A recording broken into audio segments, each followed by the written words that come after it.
नमस्कारः। आगच्छन्तु। वयम् अस्मिन् आन्लैन् माध्यमेन अध्ययन उपक्रमे समवेताः। आइए, आज हम भाववाच्य के बारे में अध्ययन करेंगे। भाववाच्य, जैसा कि आप जानते हैं, कर्तृवाच्य का आपने अध्ययन किया, कर्मवाच्य का आपने अध्ययन किया और अब भाववाच्य का आप अध्ययन करेंगे। तो यह एक विशेष यही है कि भाववाच्य में आप देख पा रहे होंगे, वस्तुतः भाव अर्थात क्रिया की ही प्रधानता होती है, जिसको हम क्रिया प्राधान्यम भी कह सकते हैं।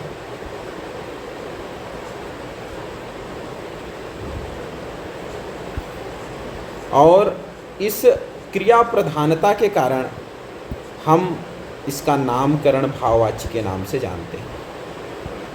और भाववाच्य में सदा क्रिया का प्रयोग आपको दिखाई देगा, जैसे क्रियते, पच्यते, गम्यते, और यहाँ पर कर्ता रहेगा रामेण, कर्ता रहेगा रामेण अथवा कृष्णेन, जो भी आप कहें। इस तरह से इसको रामेण पच्यते, रामेण गम्यते, कृष्णेन गम्यते, इस तरह का आप प्रयोग कर सकते हैं। और जैसा कि आप जानते हैं, कर्ता अनुक्त होता है,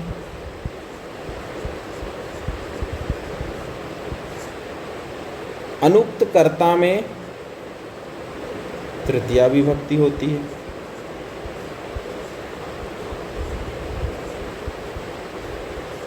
इस तृतीया विभक्ति के कारण कृष्ण शब्द से तृतीया अर्थात कृष्णेन। अब यहाँ क्रिया का प्रयोग हम करेंगे गम्यते। तो ये एक भाव प्रधान है। यहाँ कर्म की उपस्थिति नहीं होती, कर्म की उपस्थिति नहीं होती। क्यों? क्योंकि भाववाच्य में भाव ही प्रधान है, उसमें कर्म की उपस्थिति होती ही नहीं है। चूँकि आप केवल क्रिया का प्रयोग नहीं कर सकते, कर सकते हैं, एक तिंग वाक्यम भी कहा गया है, ऐसी बात नहीं है, लेकिन आपको मन में कहीं ना कहीं तो एक सुबंत का अन्वय करना ही पड़ेगा।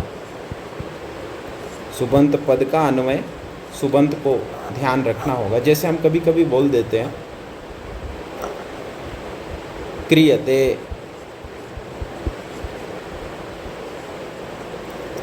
इसका मतलब क्या है? इसका मतलब ये है अस्माभिः अथवा मया। ये मया हम बोलते नहीं, कभी कभी हम ऐसा बोल देते हैं श्रूयते, केवल श्रूयते बोल देते हैं, श्रूयते ऐसा बोल देते हैं।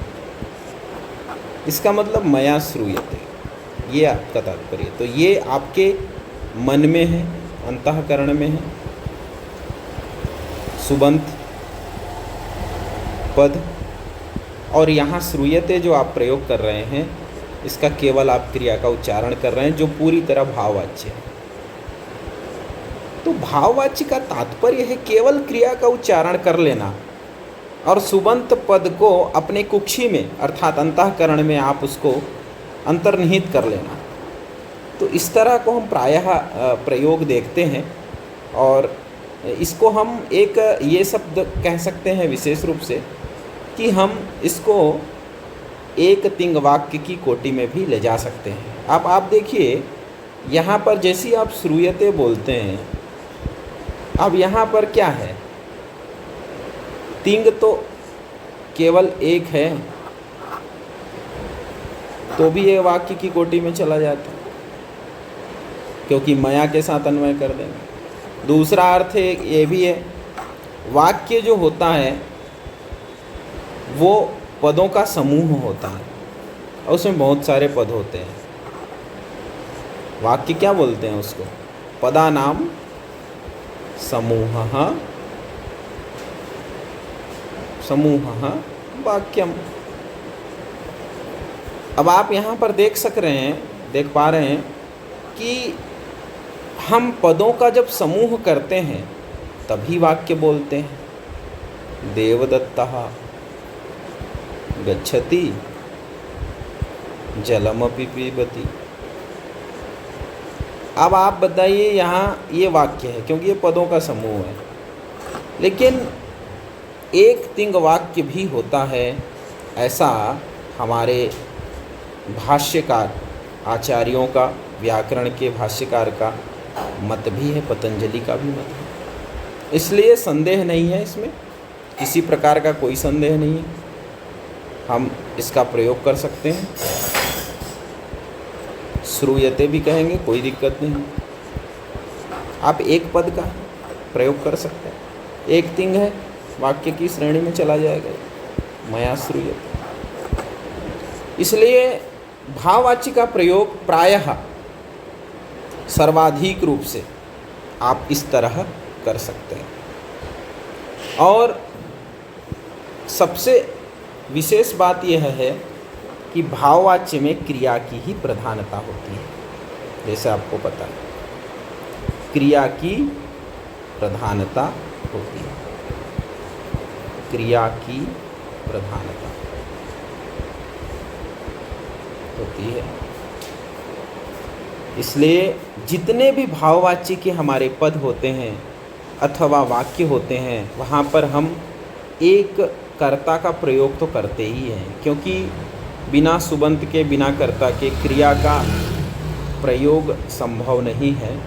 इसलिए हम कह देते हैं रामेण अथवा बालकेन, जो भी आप प्रयोग करना चाहें, बालकेन गम्यते। और इस तरह से हम भाववाच्य का प्रयोग कर सकते हैं। भाववाच्य का प्रयोग भी हमारे व्यवहार में आधिक्येन होता है, लेकिन जब हम उसका प्रयोग करते हैं तो ये ध्यान रखना होगा उसमें केवल कर्ता और केवल क्रिया का ही प्रयोग रहे, और कर्ता में सदैव तृतीया विभक्ति होगी अनुक्त होने के कारण। उक्तानुक्त के विषय में कर्मवाच्य और कर्तृवाच्य में आप सभी को बताया गया था। उसी तरह बालकेन में अनुक्त होने के कारण बालकेन पठ्यते, यहाँ बालकेन का जो कर्ता है यह अनुक्त है, तो अनुक्त कर्ता होने के कारण यहाँ पर तृतीया। अब पठ्यते भावक है, भावक क्रिया। कर्मवाच्य में भी ऐसे ही रूप बनता है, आत्मनेपद में आपको बताया गया था। इस तरह से आप इसको अच्छे से अच्छा बना सकते हैं, बहुत सारे प्रयोगों को कर सकते हैं।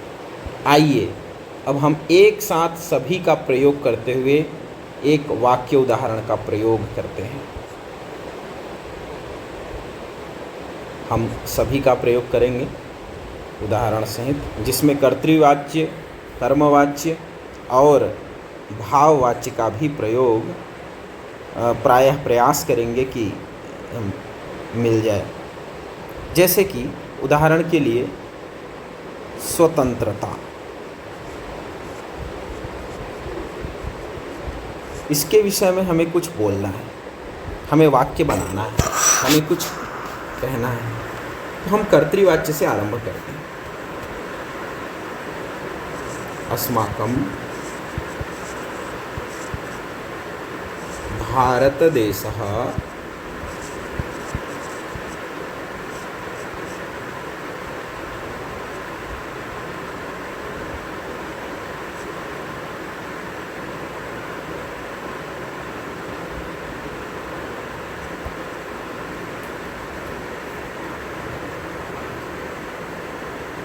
अस्माकं भारतदेशः सर्वत्र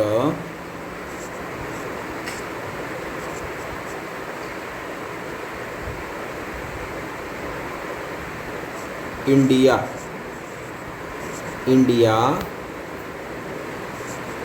नामधेयेन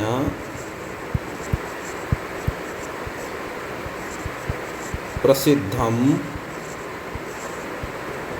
अस्ति। ये आप वाक्य बनाए हैं, यहाँ कर्तृवाची का हमने प्रयोग किया है। हमारा भारत देश सर्वत्र सभी जगह इंडिया के नाम से प्रसिद्ध है। यद्यपि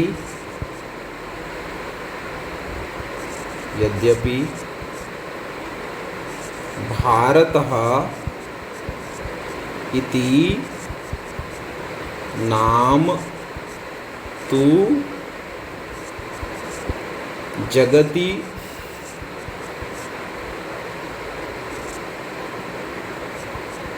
प्राचीन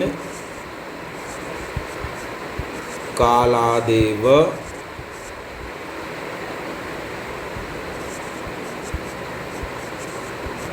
आसीत। यहाँ पर भी हम आप देख सकते हैं कर्तृवाची का ही प्रयोग किया है। अब आप और हम थोड़ा सा आगे बढ़ते हैं। अस्मिन् भारतदेशे बहवः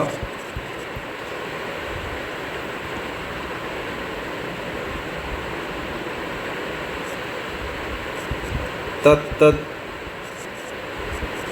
धर्मनिष्ठ परायणाः मनुष्याः वसन्ति। अब आप देखिए, यहाँ तक हमने अभी तक कर्तृवाची का प्रयोग कर रहे हैं, तो सबसे ज़्यादा कर्तृवाची का प्रयोग हो रहा है। अभी कर्मवाची में हम पहुँचे नहीं हैं। अब आगे की ओर हम धीरे धीरे चलेंगे।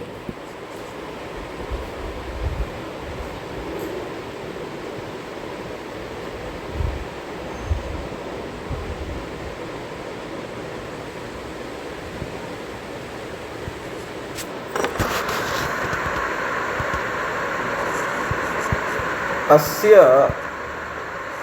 भारत देशस्य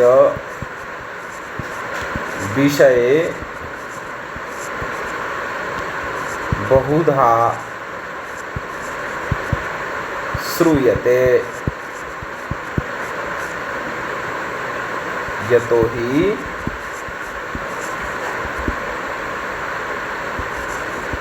पुराणादि ग्रंथेषु एतस्य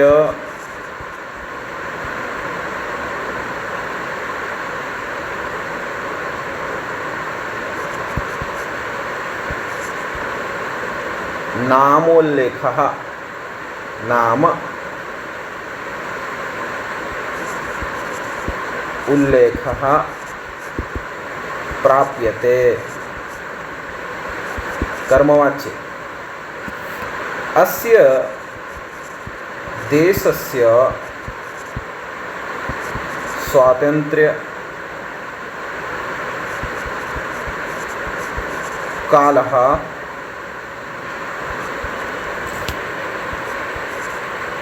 1947 सप्तचत्वारिंशतोत्तर 19 तमे वर्षे सत्रे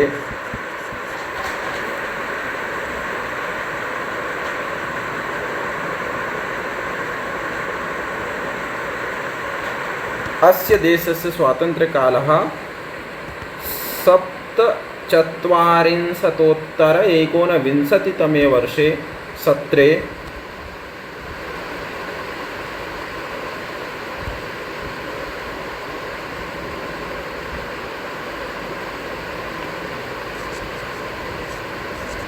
सर्वैः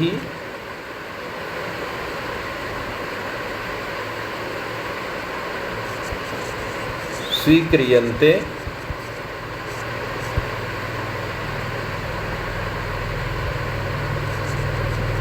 यतो हि अस्मिन् वर्षे वयं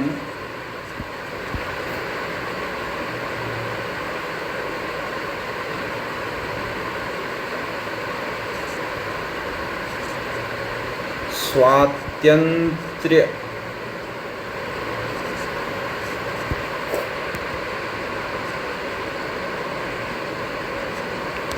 अब आप यहाँ पर वयम स्वातंत्र्यम आप कर्मवाच्य का प्रयोग करेंगे, वो भी कर्मवाच्य का जब आप प्रयोग करेंगे तो वहाँ पर आप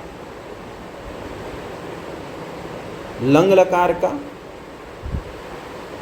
प्रयोग कर सकते हैं। तो कर्मवाच्य के लंग लकार का प्रयोग जब आप करेंगे तो वहाँ पर आप देखेंगे विभिन्न प्रकार के क्रियाओं का प्रयोग हुआ है।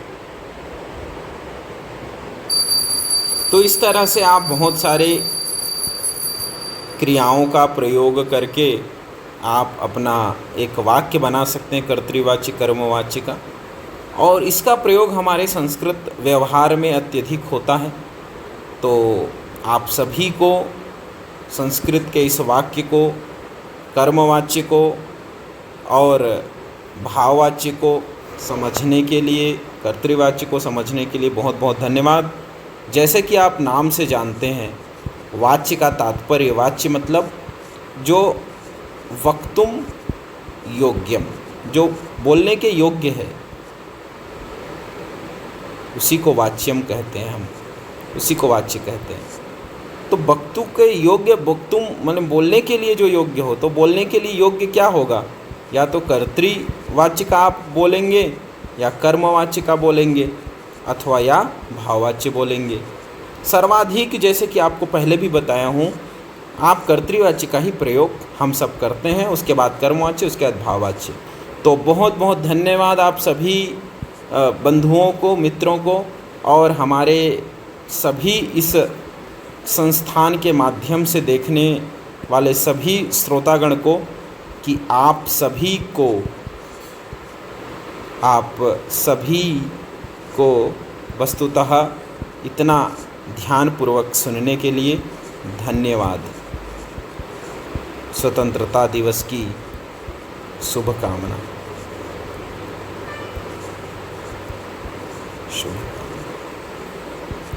हम कल आरंभ करेंगे एक विशेष प्रकल्प के साथ, और आपके साथ उपस्थित होंगे। बहुत बहुत धन्यवाद।